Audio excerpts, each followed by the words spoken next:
Katie Taylor beat Amanda Serrano, Jake Paul beat Mike Tyson, Netflix crashed, and Drake lost 400 grand. So there's a lot to unpack tonight. First, I want to talk about Netflix and how they didn't anticipate so many viewers to the point where the site would crash. Throughout the whole Serrano and Taylor fight, it was buffering, so I can't even give my thoughts on who I thought actually won. It was another close contest, like the last one, everyone online screaming robbery. But Katie wins again. Now they're talking about a trilogy, going 12 threes. I think they should have done that originally. You know, Amanda rocked Taylor at the end of the first round. If there was another minute, could have been a different story. So I just rewatched the fight, thought I'd give y'all a little bit of insight. I gave Amanda rounds 1, 3, 4, 7, 8, and 10. Round 8, I had it as a 10-8 round in her favor because of the point deduction. The judges also saw it that way. And the CompuBox numbers just came out. Amanda outlanded Taylor by significant numbers in every single round. She outlanded her in power punches by 70, and I know total punch stats don't mean anything. You know, someone could land like triple the amount they landed in prior rounds. That doesn't mean that they won the fight, but if she outlanded her in almost every single round, then there's something to be said about that. And I don't know about you guys, I find it very weird that all three judges had the exact same scorecard. They all gave it to Katie, 95-94. It was a close fight, couple rounds were a coin toss, yet they all had the same scorecard. Now we go over to Jake Paul, Mike Tyson. Now if you watched my prediction video yesterday, I said the most reasonable outcome, most logical, would be Jake would win by stoppage. I thought he would stop him around like round 5-6 by the midpoint. That didn't happen, it went the distance. Thank God they were wearing 14-ounce gloves, you know, big difference from the 10s. Those close to sparring gloves, so a lot of the punches wouldn't have hurt as bad as if it was 10s. I think Mike would have possibly been dropped. There were times where his legs went wobbly a little bit, but no, Jake held back. Pretty underwhelming, but you know, when you think about it, what did people really expect? What did I expect? You know, watching Mike's training videos, you get so let on into thinking this is going to be something different than the Roy Jones fight, mostly because he said in interviews like he wasn't trying. Then you think, oh, they had so many rules in place, but then you think now like, okay, that really was all he had to offer. And I know people are gonna say it was fixed, rigged, because Mike, you know, it looks as though he held back a lot. People online saying Jake couldn't knock out a 58-year-old man, yet those are the same people that thought Mike was gonna win.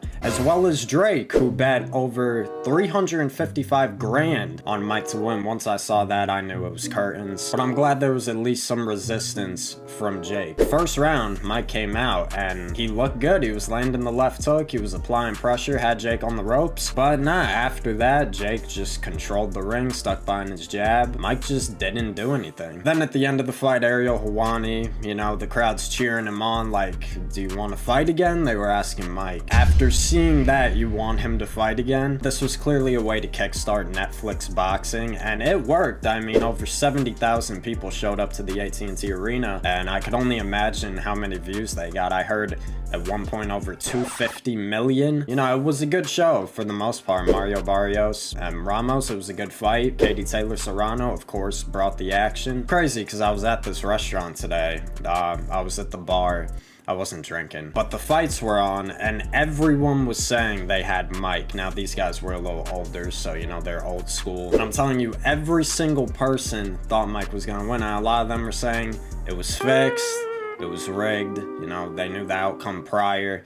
This is what every Jake fight, you gotta expect it. I would say this, right? Because Jake clearly can't sell out a stadium like this on his own. If it was really rigged, you would think they'd have Mike go in there, knock Jake out. They'd keep putting him on events, they'd keep selling out stadiums, iron Mike's back, they'd make bags, but that just didn't happen. On the business side of things, this was probably the worst outcome because it went the distance. No one got knocked out, knocked down. There wasn't really any crazy moments that would have ended up in a highlight reel. Really don't know where Netflix boxing goes from here, unless they just host like actual professional guys like Canelo, Tank, and stuff like that. And where Jake goes from here, you saw him calling out Canelo. That's not gonna happen. I would hope he stops this bullshit and actually goes against new age boxers that are young, you know, like Tommy Fury. I wouldn't mind that. Says he wants to be a world champ. You haven't really done anything to solidify your spot with that group of people that are in the top 10 or even 50. None of the guys he has fought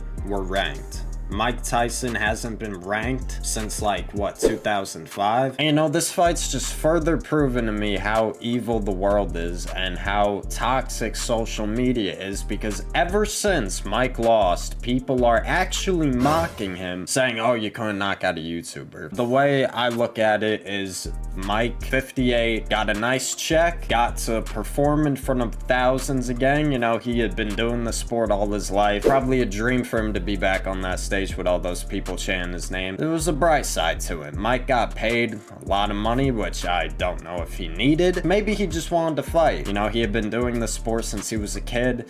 It brought purpose to his life, and you know, it's kind of sad that he might not ever be back in again. But Father Time don't stop for no one. You know, we're all gonna get there at some point. But he walked out healthy and safe. There could have been a way worse outcome to this fight. That would have been unimaginable if Mike left in a stretcher. Jake probably would have been shot dead outside. Yeah, thank God for that. Mike is now $20 million richer. I believe that was the guaranteed purse. So, I mean, technically he did win. So, we'll see what happens. Those are my thoughts. Thank you guys for watching. Make sure to subscribe, like, and comment. Let me know what you thought about the event as a whole, not just the Paul Tyson fight. You know, did you think Serrano or Taylor won? Looks as though they're gonna keep fighting until Serrano wins. I mean, they make the biggest bags fighting each other, so we get entertaining fight and they get paid. So yeah, I'll see you guys in the next one. Take care. Peace.